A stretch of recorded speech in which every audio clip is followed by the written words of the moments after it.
Tai sveiki visi Plungės bibliotekos skaitytojai ir tinklalaidės skaitau ir gyvenu klausytojai. Šiandien sveikiname su jumis iš Šateikių, svečiuojamės Šateikių bibliotekoje ir šiandien pakalbinsim Dianą Mineikienę, kuri yra lietuvių kalbos ir literatūros mokytoja. Sveiki, Diana. Labą dieną. Tai gal pradžioj paprašysiu, kad jūs trumpai mūsų žiūrovams, kurie jūsų nepažįsta, prisistatytumėt, papasakotumėt šiek tiek apie save. Pradėsiu turbūt paprastą, galvoju visų pirma, ką reikėtų šiandien kalbėti. Ar literatūrišką, ar žemaitišką. Tai kadangi daugiau negu pusę gyvenimą pragyvenu Žemaitijoje, gimu Žemaitijoje, tai sakau, reikia tada kalbėti viską žemaitišką. Nu ir trumpą apie save galiu pasakyti, kas manim žino. Tai žino, kad Diana niekur be kavos ir be knygas. Visur kartu ir knyga, ir kava.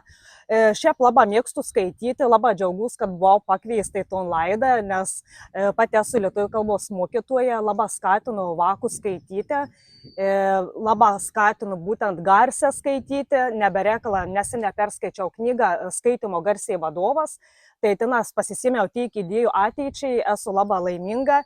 Ir, kaip sakau, kiekvieną dieną visokias mintis, kokį naują knygą paskaityti, kur dar kažko naują atrasti. Ir atrandi kažko tokį naują knygą ar kažko negirdėtą. Nu ir tu jau į biblioteką pas mūsų bibliotekininkį pakonkinti, kad rastų tu naują knygą.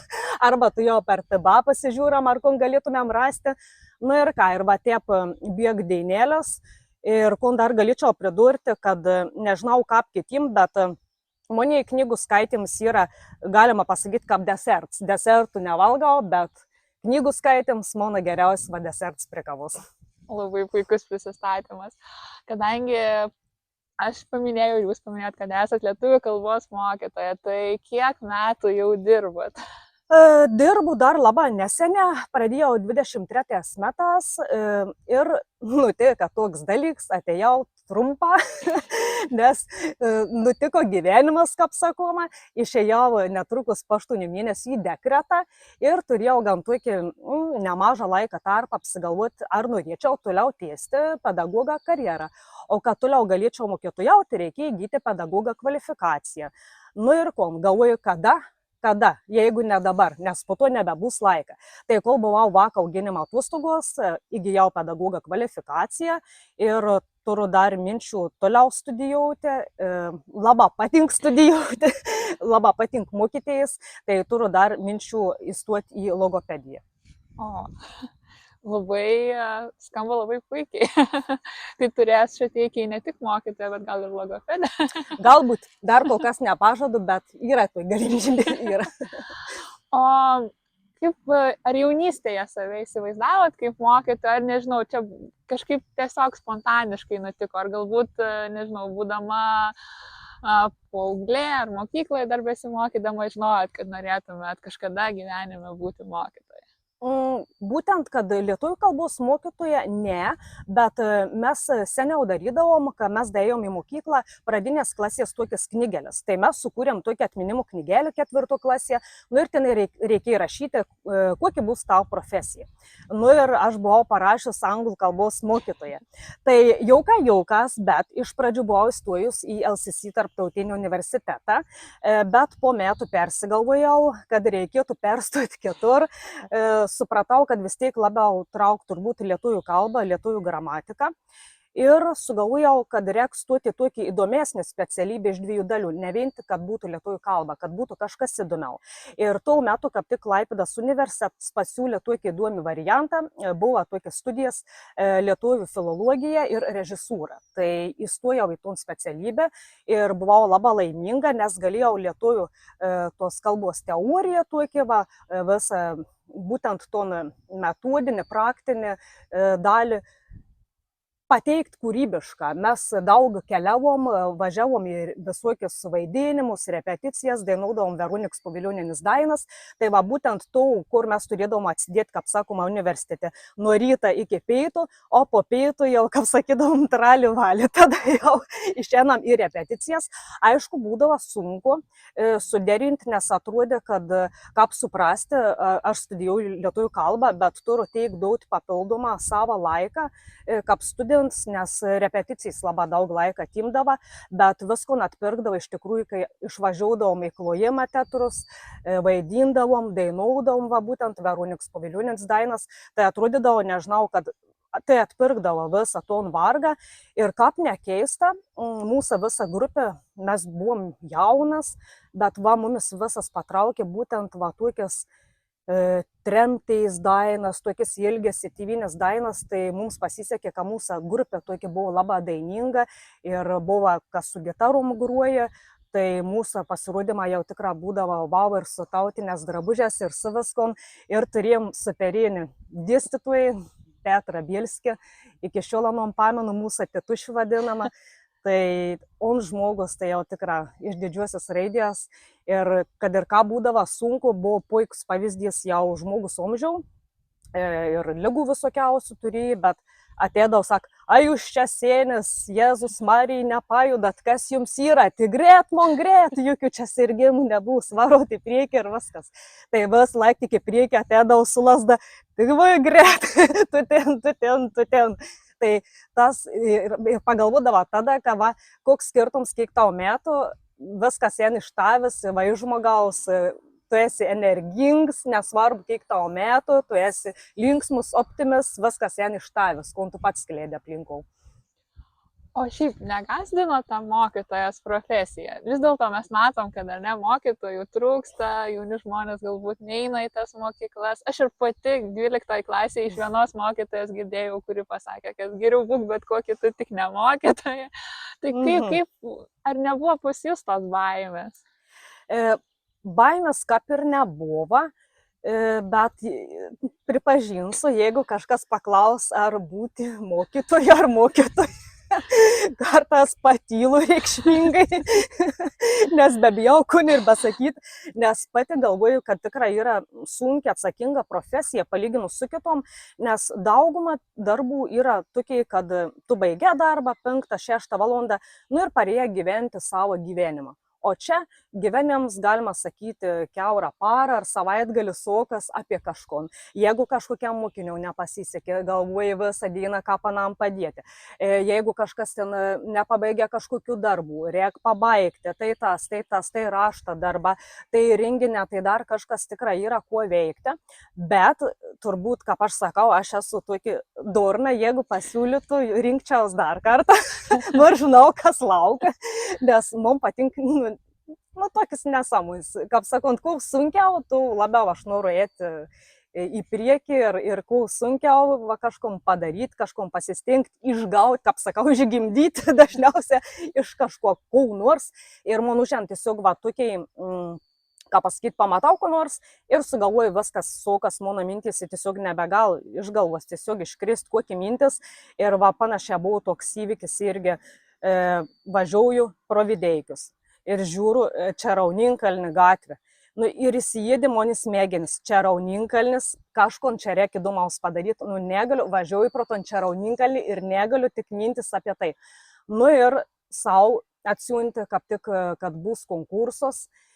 Ir galvoju, reikia kažką mūsų ton čia Rauninkalnį parodyti visą Lietuvą, nes tai yra saugoms kultūros objektas mūsų. Galvoju, reikia pagarsinti mūsų tus Videikius, aš kaip tik šalia pas gyvenu. Ir sakau, pabandom su mergelkom nufilmauti tokį trumpą video siužetą apie čia Rauninkalnį. Tai jaukimės, kai filmavau, tai gulėjau ant žemės miške, tai net kojį atjungė nušalti, atsimenu ir galvoju, kodėl aš tai darau, nes jau mano darbo laiks pasibaigė, šalta, susikūrėm dar tokį laužioką.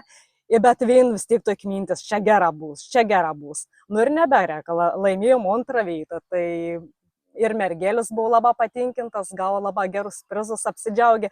Ir kas juokingiausia turbūt, kad mokinė turbūt dažniausiai dabar nelabai benori dalyvauti tokius dalykus, yra sunkia išjudinti, motyvuoti. Ir kaip mes jaukamės, nebepadeda nei ten siūlomas socialinės valandas, nei tai 10-uką, nei nieks, bet turbūt daug kas priklauso, gal ir nuo to patį mokytoją. kaip ir sakau, nelaba kas ir miega skaityti, ir nenorės skaityti. O aš pasakiau atėjus rek, gavau 5 klasę, sakau, oi vaikai, skaitysime. Nu ir prasidėjo visokias akcijas, atrakcijas, skaitimo valandėlė ten buvo, skaitimo ambasadorius, visokie skaitėm projektą, Lietuva skaito ir sakau, viskas, mes dalyvausim visur, kur tik yra knygų skaitimas. Vaka iš pradžių, aišku, gal truputoką buvo nuliūdę, bet paskui įsijungė į to. Čia buvo tiesiog kaip žaidimo forma, ne tai, kad per prievartą, tikrai aš čia juokauju, aišku, nebuvau per prievartą, kad viskas tu turi skaityti, bet va gražiai po truputėlį, kaip sakau, jeigu ir labai nemėgsti skaityti, tai reikia pradėti po truputėlį, kad ir po 5 minutės kiekvieną dieną. Veito, kaip sakau, skrolinimą, veito naršymą, po truputėlį pradėti. Nu, tiesiog čia bus kaip koks jau refleksas, kaip aš jau būsiu įgyts. Jau pripras ir kitaip nebegalės. Jau tu nebegalės, tu pajustum priklausomybę, kad tau trūks tos knygas, atsiversi, skaitysi. Ir buvo kaip tik irgi dar vienas projektas, 30 minučių skaitosi, tai tikrai. Manau, ir 5 minutės skaitosi, jeigu tu pradedi skaityti, maža žingsnelės ir 5 minutės ir labai gerai jau pradedi. Žodžiu, iš to, ką girdžiu, tai suprantu, kad mokiniai Šateikiuose turi labai iniciatyvę mokytoją, kuri prigalvoja jiems veiklų, jiems tikrai nenuobodu. Aha, jiems tikrai nenuobodu, sak, mokytojai, sakai, ir vėl. Sakau, taip, vaikai, ir vėl, šiandieną vėl kažkas bus. Bet kas buvo juokingiausia, aš ką atėjau, aš pati labai mėgstu poeziją. Mėgstu deklamuoti, pati skaityti ir rašau truputėlį laisvų laikų. Tai mano buvo toks pradžio, kad atėjau eilėraščių tokia banga. Ir va ką turėjau kurti eilėraščius. Nu ir prasidėjo, mokytoja, aš nemoku, aš nesugebėsiu, nu aš juk nemoku rimauti, sakau, niek neišės. Sakau, viskas išės, sakau, nei viens nesamgėmės, sakau, iškart mokydami kažkom, sakau, mokysimės visi kartu, išsitaisysim, sakau, klaidas kartu, sakau, pasidarysim. Nu ir anims, aišku, buvo keistuoka pradžio, nes, nu, vakams eilėrašte tai labai reta, kažkam tai patinka. Bet kas manim paskiau nustebina? Aten vieną dieną vaks, čia jau ką grįžau jau po atostogų, sak, mokytojai, o tai sak, mes eilėraščių neberašysim. Aš tai ką, sakau, tai jums patik rašyti, sakėt, kad nepatink. Nu, sak, mes tik mėgstam pabumbyti, sak, truputėlį, bet mums patinka. Nu, supratau, tai sakėt, kad pati rašo, tai čia galim tikėtis vieną dieną jūsų knygą pamatyti? Yra tokia svajonė, yra, gal netyčia kažkada, labai norėčiau kažkom parašyti turbūt vaikams, labai patinka būtent va, ta vaikų literatūra. Ir tokia svajonė yra, gal kažkada netyčia išsipildys, nusaka, jeigu nori kažko svajojimų, tai reikia dirbti, nenukris nieks iš dangaus. Tai turiu tokią svajonę ir dirbu tą linkmę. Rašau, stengus dalyvauti irgi visokius rašym konkursus, gal netyčia kažkada taip ir nutiks. Nu, tikus, būsiu optimistė, nes ir iš giminių yra rašytojų, kažką esam gal link tuo linkę iš tikrųjų. Ir Raimondas Jonutis tik jau yra miręs, buvo poetas. Ir Algimans Čekulis parašęs nemažai irgi knygų ir kažką turbūt gal yra tos toks, nežinau, iš giminės, kad nori rašyti ir daugumą iš mūsų. Tai čia tokia ir sąsaja gaunasi, ir rašytojai, giminė, ir pati mėgstat, ir taip, ir lietuvių kalbos ir literatūros mokytojas profesija irgi su to susijęs, ir knygas mėgstat skaityti. Nu čia toks visas pluoštas dalykų, kurie tarpusavėje susijungia, tada jau nebekeista, kaip ta mokytoja tapo. Tai va, iš tikrųjų atrodo, kad netgi vos ne hobis tada galėtų būti mano darbas, bet kadangi šiaip iš tikrųjų yra daug tikrai tų darbų dar papildomų, tai kartais gal ir sunku suderinti va, tom būtent skaitymą, atsipalaidavimą, nes ir vaką, ir namą, šeimą, viskas aplinkui atem daug iš tikrųjų laiką ir tau reiktų skaitymų tik tą koks jau vėlus gudus vakaras, naktis,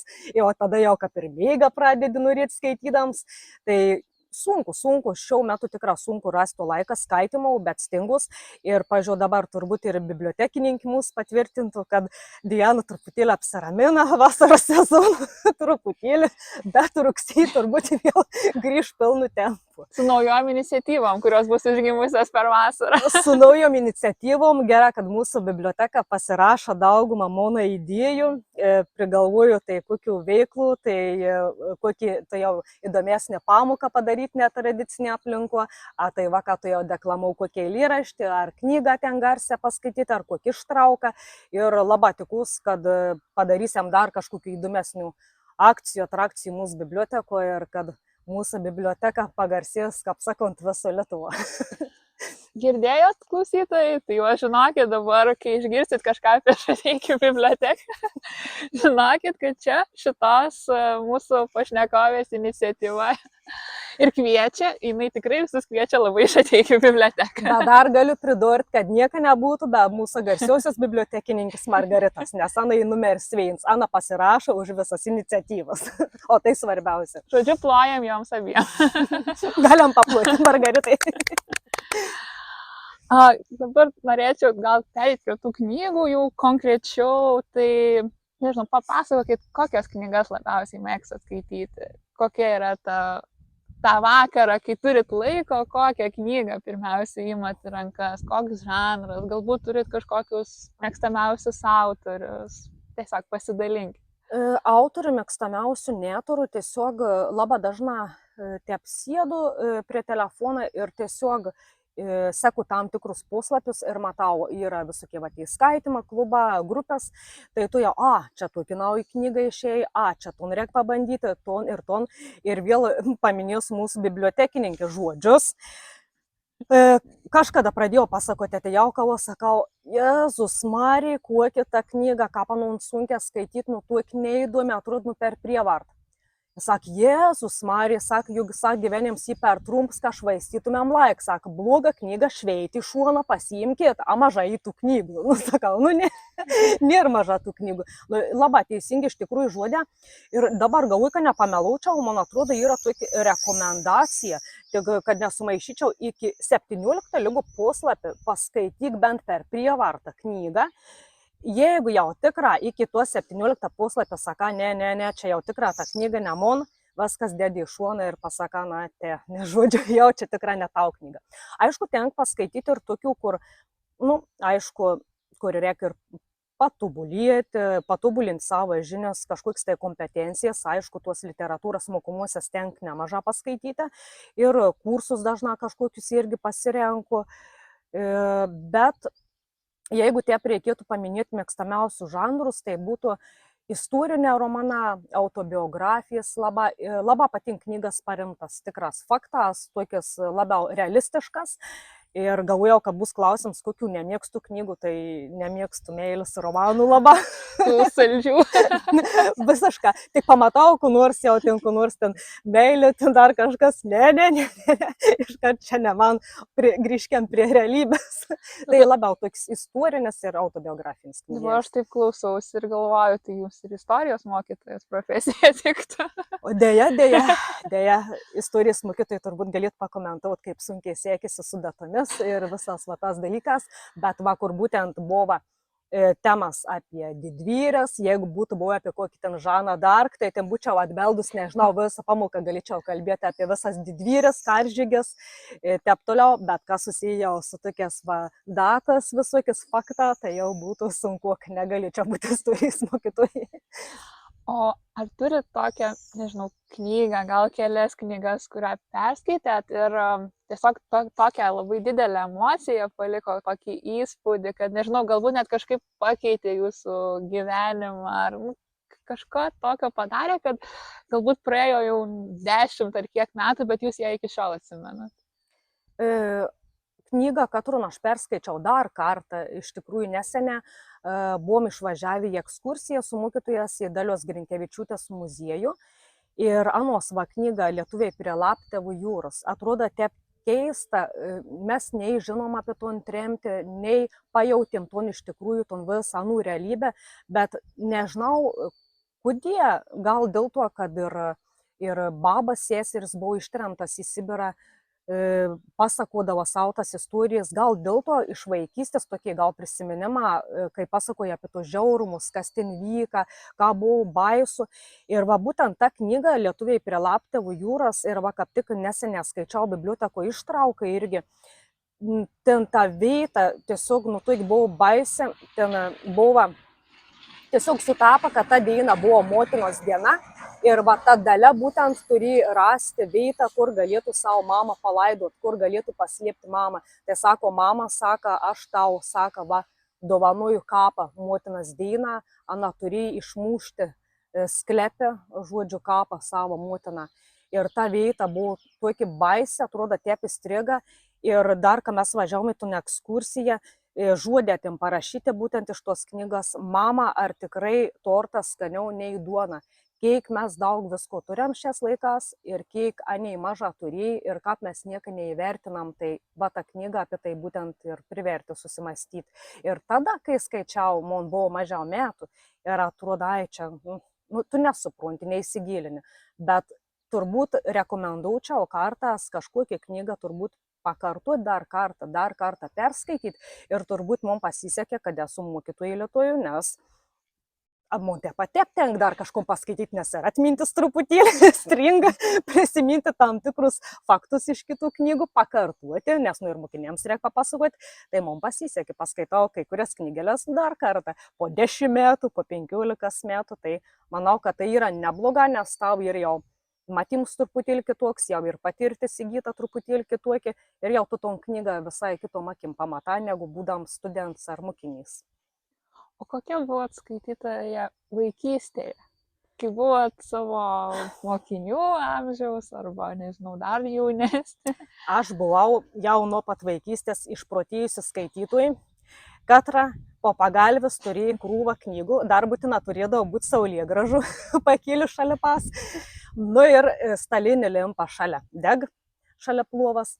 Nu jau girdėjau, man parlepė virš patikrinti ar meikti. Klankti gretas ton limpa, vaidon ką meiktų. Tai šiandien mama vėl knygą skaitau.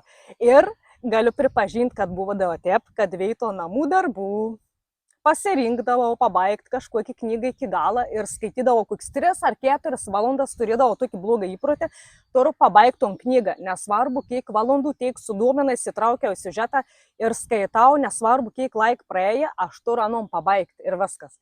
Ir daug tikrai perskaičiau ir į mokyklą edama knygų ir labai patiko skaityti ir knygą vis laik parvilkdavau tenas, nežinau, ką pakmau, kaip man sakydavo, Jėzus Marija, sako, ar tu gali apsiraminti. Bet nuo vaikystės va buvo tas toks knygų skaitims, bet aš mėgdavau, tu jau pat va taip įkyrė visiems pasakoti, kom perskaičiau, vat pasakoti. Tai kai būdavo giminės susirinkimą, nežinau, ar dabar vyra buvo seniau tokia labai didelė, Kosta Kubilinską knygą Stovi pasakų namėlis. Mūsų laikas buvo tokį didom. Ir aš visą mokėjau mintiną, vis. Nu ir atvažiavau giminės, atsistoja šunkidės ir anims visą ton Stovi pasakų namėlis ton knygą. Visi jau išsiskirsti, Diana toliau stovant tos kėdės, kol nepabaigs tom knygą papasakoti. Tai sakydavo, Jėzus Marija, sako, ta Diana, sako, anu sako, kuomet nors sako, kalbės, sako, ekranės ant sak neužsičiaup. Tai aš tokį būdavo visą laiką papasakoti kitiems, o žinot, ne visi mėg skaityti, tai sako, gerai, tu pasakok čia. Bet ar turėjo tų artimoje aplinkoje žmonių, kurie irgi, sakykim, tai buvo išprotėję dėl knygų, ar labiau tokie visi neskaitantis? Gal sėsi, mes esam 3 sėsės, bet vidurinė sėsė labiau skaitė tokias va, su ekonomika susijusias knygas, labiau tokias matematika, o aš truputėlį kitokias. Ten irgi paskaitydavo nemažą, bet iš savo aplinkos, kur va, galėtumėm su kažkuo dalintis, kokį knygą perskaitėm, va, kaip dabar, kokias rekomendacijas, ar pakalbėti, ar aptarti, ar atėti tiesiog, kad ir va, kaip sumokinės į biblioteką irgi apsitarti, kokias knygas patiko. Nelaba. Gal ir turėdavo laiką tada skaityti, tada būdavo ir ūkė didesnė, ir mūsų tėva turėjo nemažą fermą, nemažą karvių ūkį, darbą buvo tikrai pakankama daug, bet vis tiek atrasdavom laiką paskaityti knygą ir po darbų. Nu, ir dabar yra sunku, atrodo, kartais atrasti tą laiko, bet smagu, kad jums pavyksta viską suderinti. O kalbėjote apie knygas, kurias mokykloje, ne, su vaikais tenka skaityti. Tai nežinau, kokią jūs išskirtumėt knygą iš tos, kurios yra privalomosios literatūros sąraše mokiniams, kaip tokią, nežinau, kurią rekomenduotumėt ne tik mokiniams skaityti, bet ir bet kuriam kitam skaitančiam žmogui, jeigu jis dar to nėra padaręs, sakykime.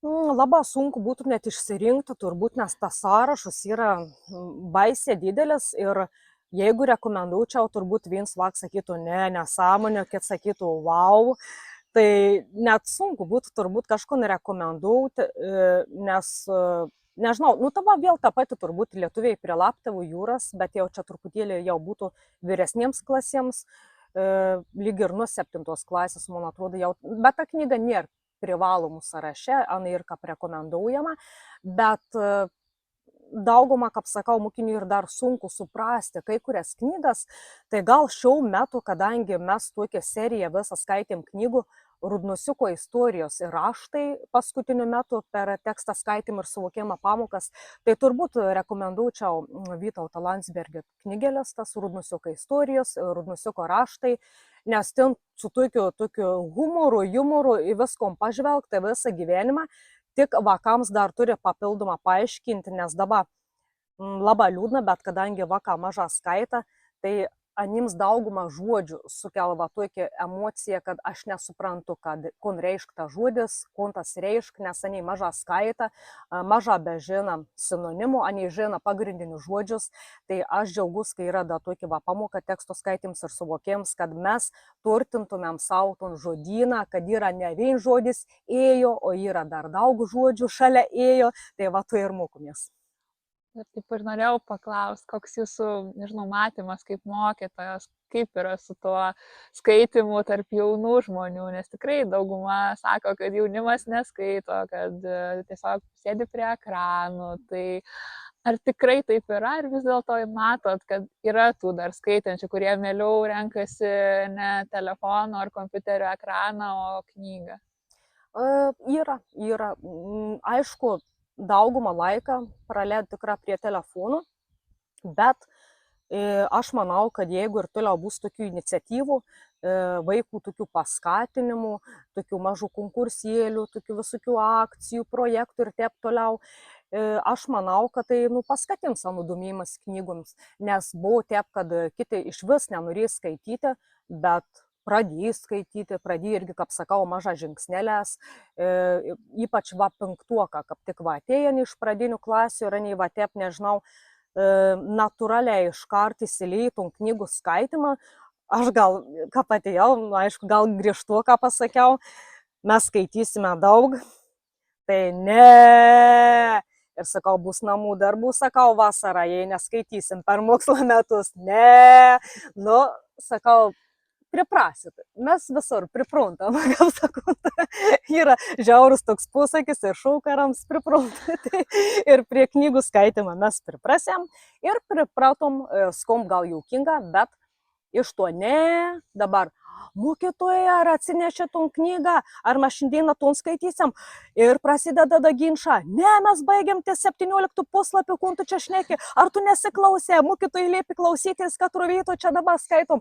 Aš turiu tokį pomėgį, skaitom, stop, klausims. Skaitom, stop, klausims. Man reikia žinoti, ar tikrai visi gird, ar klausos, ar neskaičiau, kaip sakant, varnų prolongą. Man reikia, kad įsigilintų vis tiek į ton tekstą, girdėtų, klausytus, bet aišku, nieka tokia, visi turėjom skirtingas nuomonės, viens pakomentavo vieną ton knygą, kits kitep, tai leidu išsireikšti, kaip sakant, išsisakyti visiems.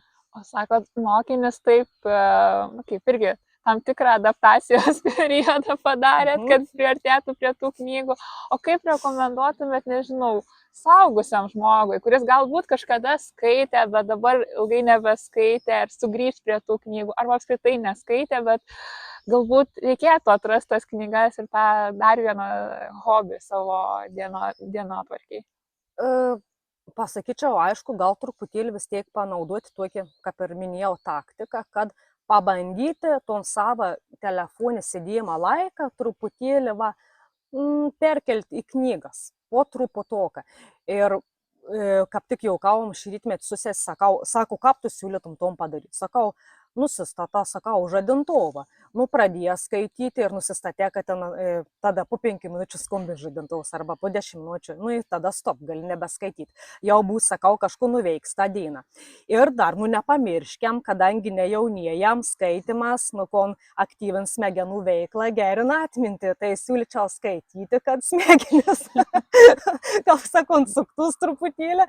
Tai, ne, iš tikrųjų, skaitims ir labai geras dalykas ir, kaip sakant, vakams dar galima kažką ton parodyti kaip kažkokį tai prasme, bet vyresniam žmogui turbūt arba iš vis tokiam neskaičiusiam knygų gyvenime jau būtų turbūt sunkuoka įteikti, kad reikia skaityti, bet manau, kur nors sugalvočiau. Jeigu ateitį būtų toks pasiūlymas, kaip paskatinti skaityti vyresnius žmonės, kur nors sugalvočiau, manau. Aš jau po mūsų pokalbio jau nebejoju, labai tikiu, kad jūs tikrai tą galėtumėt padaryti.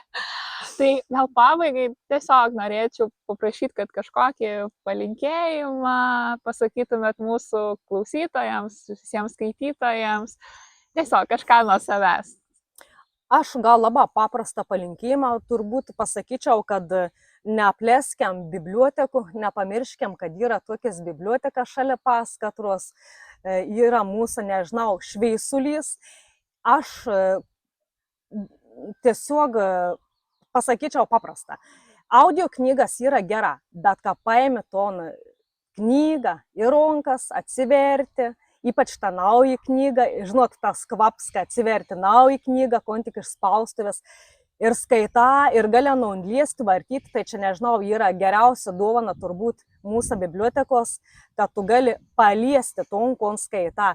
Tai palinkyčiau visiems nepamiršti to tikrą skaitimą, nebijoti atėti į bibliotekas, į skaityklas, labai yra gražios skaityklas mūsų bibliotekos, labai ten patogia, ramia, fainė, kaip aš sakau, pasisidėti, ramia paskaityti.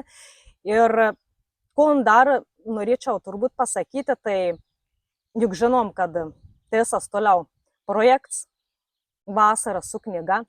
Tai skaitykiam, nepamirškiam, iki rugpjūčio 31 dar turit laiką sudalyvauti akcijoje, perskaityti 3 knygas ir laimėti prizų.